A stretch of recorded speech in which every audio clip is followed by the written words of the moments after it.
ہر چیز کا نجات اور خلاصی اسی میں ہے۔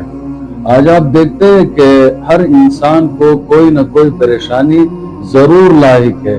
کسی کو مالی تنگی ہے تو کسی کو جسمانی بیماریاں ہے تو کسی کو روحانی بیماریاں ہے۔ مطلب یہ ہے کہ ہر انسان مشکلات سے دوچار ہے۔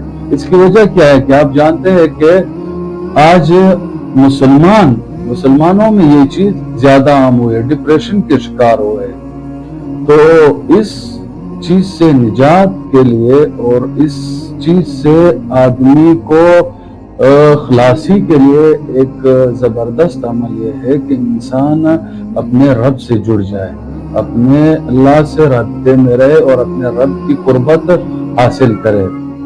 اور اس کا بہترین ذریعہ یہ ہے کہ خود فرماتے قرآن مجید میں فَقُلْتُ اسْتَغْفِرُوا رَبَّكُمْ إِنَّهُ كَانَ غَفَّارًا يُرْسِلِ السَّمَاءَ عَلَيْكُمْ مِدْرَارًا وَيُمْدِدْكُمْ بِأَمْوَالٍ وَبَنِينَ وَيَجْعَلْ لَكُمْ جَنَّاتٍ وَيَجْعَلْ لَكُمْ أَنْهَارًا، کہ تم استغفار کو لازمی پکڑو، کیونکہ استغفار ہی ایسی چیز ہے جو تمہیں ہر مشکل اور ہر پریشانی سے نجات دلا سکتی ہے۔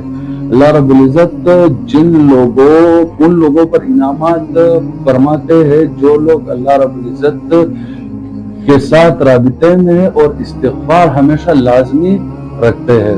اللہ کے حبیب صلی اللہ علیہ وسلم فرماتے ہیں کہ میں خود ایک دن میں 70 سے زیادہ مرتبہ استغفار پڑھتا ہوں۔